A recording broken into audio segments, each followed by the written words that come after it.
Welcome to the semi-finals of the Opera Euro Rapid. Let's begin with the standings from yesterday, day 1 of the semi-finals. Carlsen beat MVL 2.5-half, that means today MVL has to win to force a tiebreak. Wesley So beat Timur Rajabov 2.5, 1.5. That means Rajabov has to win today to force a tiebreak. At the end of the video, I'll go through the semi-final standings to show you who made it to the final of the Opera Euro Rapid. If it's your first time here, hello, my name is William. I make chess videos and I hope you find this one valuable. In this video, I will look at the really exciting semi-final between Carlsen, world number 1, and MVL, French number 1, world number 2 in Rapid. We will have a look at 2 blitz games and then the Armageddon game. Today, MVL won his match, 3-1. That's why we're going to the tiebreaks. Here we have 2 blitz games. 5 minutes plus 3 seconds per move. If it is level, then we go to Armageddon. Knight f3, knight f6, c4, g6, knight c3, d5. We have the Grunfeld, the anti-Grunfeld. Take, h4. Early h4 is okay because you're going to go h5 trying to attack this pawn structure. MVL now trades knights. Take. And this is the first big moment of the game. When Carlsen takes this way, he offers a queen trade and MVL goes for it. Magnus is in his element. It is move 6. The queens come off, but the game has just begun. Take. f6, planning to go e5. h5, getting the rook in the game. g5, black locks it up. e4, getting control in the center. Knight d7, knight d4, controlling key central squares. Knight e5, bishop e2, bishop d7, king c2, get the king out the way so the rook can come near the middle. Castle. Bishop e3, why is 2 bishops in the middle, controlling lots of squares on both sides of the board. c5. Black attacks the knight, but knight f3. When Carlsen retreats the knight, it attacks black's knight in the center, but also this bishop now attacks this pawn. But MVL now attacks the bishop. The bishop takes the pawn. Has black just blundered a pawn? Maybe. b6. Now if this bishop goes this way, then knight takes f2 and the knight attacks the rook and this pawn. That's why after b6, Carlsen just retreats his bishop back, allowing the capture, allowing an exchange, knight for bishop, take. White's pawns are doubled, that's why it's not so bad for black to be down a pawn. But watch what Carlsen does. g4, great move from black, just activating the bishop. Knight goes in the middle, e5, attacking the knight. Knight comes to f5, the knight is very dangerous, take, bishop h6. This is the first brilliant move of the game, because it looks like black is going to get his pawn back. If you go e4, rook d2 check, and you lose a bishop. You don't push it, you go rook e1, which indirectly defends it. If you play bishop takes pawn, bishop a6 check, and after you move the king, then this bishop is going to drop. It just goes to show how these top players are so tactically aware, even though it's the endgame, even though there are so few pieces on the board. So rook e1 is a brilliant move. g3, getting control. Also the pawn was on light square, so push it so you don't lose it. Bishop c4. Now the rook defends the pawn. This bishop and this pawn control e6. White's pieces are coming in. Rook d6, planning to double rooks. Rook h3, attack the pawn. Rook d8. You attack this pawn, but black is coming in. So white just moves his rook to guard that square. Rook e2 guards d2. In the meantime, white is still attacking this pawn. Notice black can't go here because this bishop covers that square. Bishop g5, defend that. Take, h6, rook g4. King c7, bishop a6, controlling this square. But really, the point of moving the bishop is after rook d5, rook c4 check. Check out this rook's journey. Let me draw in all the arrows. The rook started here.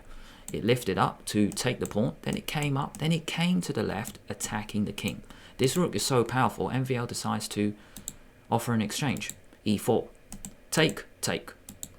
Bishop f4. Bishop e6. Right in the position, controlling lots of light squares. Bishop g3. b4. White has a majority on the left, the queen side. White gets these pawns rolling. It is 3 against 2. So it's time to push them forward. b5. Bishop d5. Great move. Just cutting off the rook. No chance for the rook to come in. By the way, if you played king here, then the rook can come in. That's why Magnus just took a move out, putting the bishop on a perfect square. This really is the perfect bishop, right in the center of the board. Look at all this. Look at all this control. Amazing. King b6, king b3. Giving yourself the chance to push both pawns. Do you want to push this one or this one? Well, we'll see. Rook d7, a4, a6, rook a2. Expecting the opening of this file. This file is about to open up, right? It's about to open up, but no, check this out. After rook a7, because it looks like the two rooks are just competing against each other on the file. Take, take, take, take. Game goes on. White's better. He might even push. But this is not enough to win. That's why this is the second brilliant move of the game. Carlsen doesn't open the file. He closes it, which is absolutely amazing. a5 check. Why would you close the file? Your rook wants to get activated. The point is, by closing the file with this check, after the king moves, this pawn is a weakness. This rook cannot actually move. Absolutely amazing. c4. Now you go for this pawn break. Take, take. And in this position, believe it or not, black resigned. Amazing. Well, let's see what happened if you played on a few more moves. If king b7, so then the king defends this pawn. Rook d2, you just get control of this file. You're just coming in. Rook a8 loses immediately because bishop d5 check. Oops. Losing a rook. Rook d2, if you just move the king, bishop in. Rook in. King in. Check. Sidestep. Got a few options to come in. And b5, this is the way to come through. Take, take. Now we've got this runner. 1 against nothing. And it is about time to lock this rook out of the game. Bishop in, a6. Bishop b7. This is just the setup I wanted to show you. Because even though black resigned, it wasn't really straightforward. Why is he completely lost? It's because white can force a way to trap the rook. Once this rook is trapped, then white's rook can go after these pawns. And also the king can come in. Here, king can slide back, come in, totally game over. So this is the formation. This is why black is completely lost. Magnus Carlsen wins the first blitz game. MVL now has white. He has to win this game in order for it to go to Armageddon. Let's see what happens. e4, c5, the Sicilian, knight f3, knight c6, bishop b5, the Rossolimo Sicilian, e6, castle, and knight e7. That's the point of e6. You actually play your knight to this square, so then the knights defend each other. Rook e1, knight in the center. Knight attacks both the knight and the bishop. This knight is very strong. MVL decides to trade it off. Take, take, c3. Kick the bishop away, because this bishop is facing the king. Bishop back, home. Knight c6 and b4. Very strange move, but white is getting space on the queen side. Also, it stops the bishop actually coming to that square. By the way, check out all of white's pieces, all on the first rank. Bishop e7, a4, getting space on the left. Knight a3, ideas of pushing with b5. Maybe the knight can come to c4. Magnus now decides to trade in the center. Take, take, bishop f6, placing this bishop on this diagonal. Now one move was to play queen b3, defending the pawn, but MVL actually played b5. And Carlsen actually bought it because this move feels like a bluff. The first thing to think about is why didn't he take it? So then it attacks both rooks. Maybe we take. And after take, maybe. This is what Carlsen was worried about. Bishop goes to f4. Now you've actually got this move. So if you play the normal move, which is just to retreat it, then black is actually in some trouble. Look at this amazing pawn. Supported by the bishop, let's say the queen moves, and then knight c4. There's even more support. Pieces are just coming in. So if queen e8, then knight c4. There's just too much pressure. But let's look at this again. Take, take, bishop f4. Black has this amazing move e5, just totally cutting off this bishop, helping this pawn advance. Because there's a bishop in the corner actually defending it. Wow, absolutely amazing. Maybe this is what you missed. So if you move the bishop, you can actually save yours. You're attacking the rook and you can get it back. So black is completely winning. MVL bluffed Carlsen and it worked. What a bluff. After b5, he took it, and after knight b5, this knight is a monster. Defending this pawn and threatening to come in on the dark squares. d5. Bishop a3 attacking the rook. This bishop is so strong, bishop retreats to e7. Take, take. Rook and bishop are now in the game. Bishops come off. Take, take. Queen d4. Queen is very well placed in the center, controlling so many squares. Knight comes back to c6 to attack the queen. Queen just sidesteps to f4, controlling so many squares. Bishop e6. This is a very sad bishop. If you have to develop your piece in this way, it looks very sad because it's just a giant pawn. At the moment, it's not really doing a lot. Rook b1. When this knight gets out of the way, then MVL is saying this rook is going to take that pawn. d4. A great move because it actually stops the queen defending this pawn.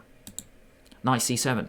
MVL decides to attack both the bishop and the rook. Rook takes pawn. Knight takes bishop. Take. So no time to take this because black is actually attacking the queen. Queen sidesteps. So notice, queen and rook now attack this pawn. But Magnus plays another good move. Queen f6. He defends the pawn and attacks white's pawn. f3 played. Now there are threats. Queen and rook attack this, rook attacks this, and this is still not possible because this queen will take the rook. Queen f5. It is okay for black to offer a queen trade because all he needs is a draw. And when the queens come off, it's less likely for white to win this. MVL accepts the trade. Take, take. Rook takes pawn. Black now plays pawn takes pawn. When I first saw this, and also the commentary team thought black is completely losing because MVL now plays bishop b5, attacking both the rook and the knight. But there's an absolutely brilliant backward move here for black. If you move the rook, you lose the knight. So that's the problem. You move the knight instead. How tricky are knights? You move the knight back to attack the rook. Bishop attacks the rook.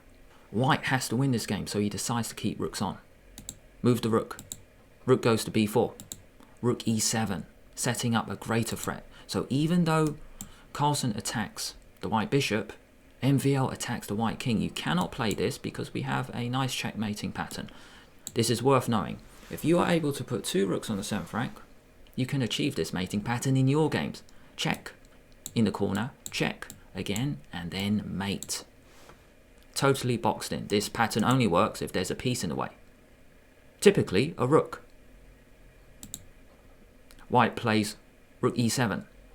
King in the corner. Bishop retreats.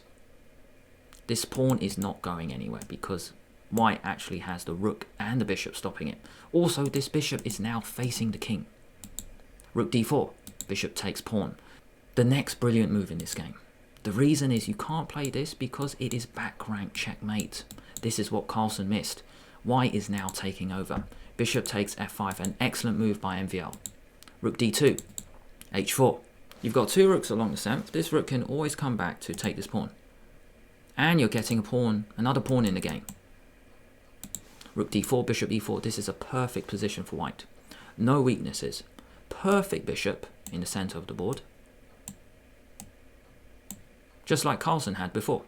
Let's see what happened. Rook g8, defending the pawn. Push. Now, if white goes h6, white is just crashing through here. He's going to take on h7, it'll be mate. So just to show you, if you move the rook, then h6, take, and then we have checkmate here. That's why, after h5, Magnus stopped it with h6. Rook takes pawn. Rook d6, protecting this pawn. But rook c8, activating the rook. MVL gets the pawn and then comes back. This knight only has 1 square, knight e6 played, but this allows total liquidation. That means it just becomes so simple now. It is a clear win for white. And Tanya Shachdev, Indian IM, on the commentary team, saw this before Magnus played it. Rooks come off. Take, take. Now we get into a pawn endgame. Very, very clean finish. Very precise. Rook takes knight. Take. Bishop d5. Bishop pins the rook to the king. The king moves. King up. King moves. Take, take. And it is 3 against 2. Totally winning for white. Up, up. Move. Push your pawn. Up. Up. Push. Forward. Push. Push. And this is the really clean finish. It's just so precise and I love it. White now played f6 and black resigned because if you take king f5, there is no good move for black. Black is in zugzwang. No good move. If you put the king here, king e6. King, take. King moves, and then both pawns drop. If you go the other way, then you just come in. You're going to grab this one, and then this pawn is going to run. f5, take, and then king. And then that pawn will come home. 1-1 each in the blitz. Now time for Armageddon. Armageddon, here we go. Because Carlsen finished higher in the table, he chooses colours. He chose white. Here are the rules for Armageddon. White has to win. Black needs at least a draw to go through to the final. White starts with 5 minutes. Black starts with 4 minutes on the clock. And there's no added time. Let's see what happened. d4, knight f6, c4, g6, knight c3, d5. MVL always plays the Grunfeld, striking in the center. Take, take. Bishop d2, defending the knight. Bishop g7, e4. And after knight b6, bishop e3.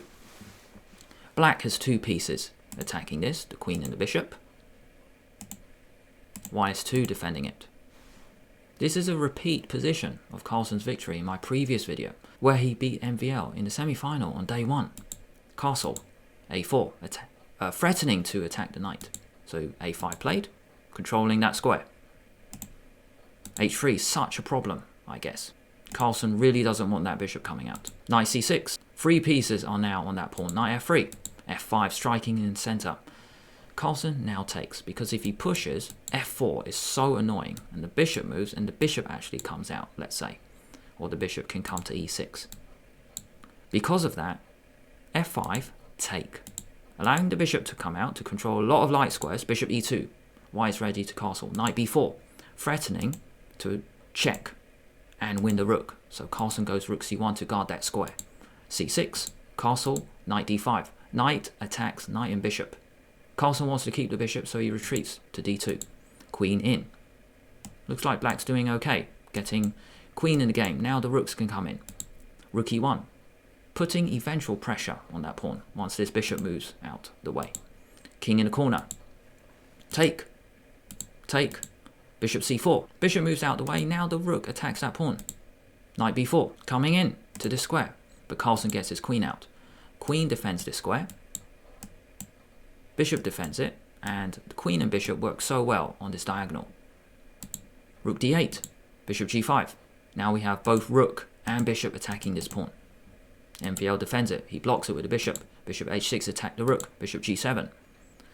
A trade is possible, but Carlsen keeps the pressure. Queen and bishop defend each other. Rook e8 to defend this. Carlsen decides not to trade, but keeps the pressure. Bishop retreating back to f4, attacking the queen. The queen goes back. Or does it? Knight goes to d5. When you attack my queen, black actually played a move to attack white's queen as well. Knight d5 played. This knight is really strong.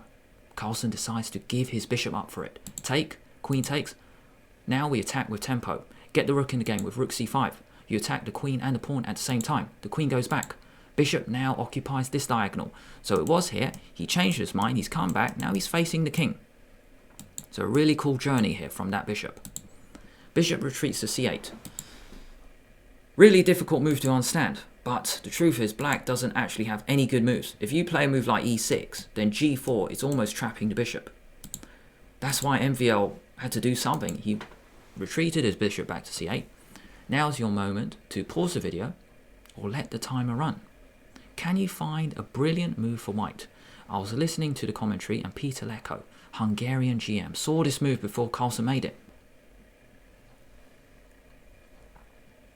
The brilliant move is queen h6. You cannot take. It is illegal. If you play bishop takes bishop, knight g5, and it is checkmate on h7. What a brilliant continuation. By the way, if you go rook g8, it's the same thing, knight g5, even more beautiful. Checkmate here. Black decides to block this diagonal with rook f6. But this means Carlsen is going to win bishop for rook. Take, take. Offering another trade. Take, take. Now, time to offer more trades. White is winning. Rook for bishop. MVL says no, queen d8. Queen e1. Really cool retreating move. So then the queen and rook attack that pawn. Bishop f8. Take. By the way, you can't play b6 because you lose that pawn instead.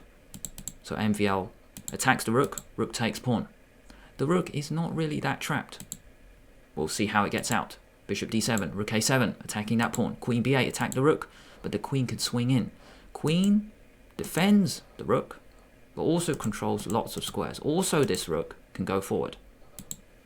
King g7, rook a8, queen f4, threatening some checks, but not really. Queen d8, white's threats are greater. Queen and rook work so well together, attacking both bishops. MVL throws in a check, king h2, check, king h1, and that's it. You don't need to play check because the knight can come back to g1, and there's no good follow-up. That's why after this check, king h1, MVL put the queen back to d6. On this square, it defends both bishops. Carlsen goes again. He offers a queen trade. MVL says no. But after rook a7, the game is over. MVL resigned because there is no good way to defend that pawn. Everything is going to fall. If black goes pawn grabbing, rook takes pawn. Now the rook attacks the bishop. If check, king h2, and that's it. This bishop is going to fall. Here are the final standings. Carlsen beat MVL. In the other semi-final, Wesley So beat Timur Rajabov today, 2-1. That means, for the final of the Opera Euro Rapid, it will be Magnus Carlsen against Wesley So. Thanks a lot for watching all the way until the end. If you enjoyed the video, why not give it a like and subscribe to the channel at the same time? If you press the bell, that means YouTube will let you know when I release a new video. Thanks a lot, and I'll see you later.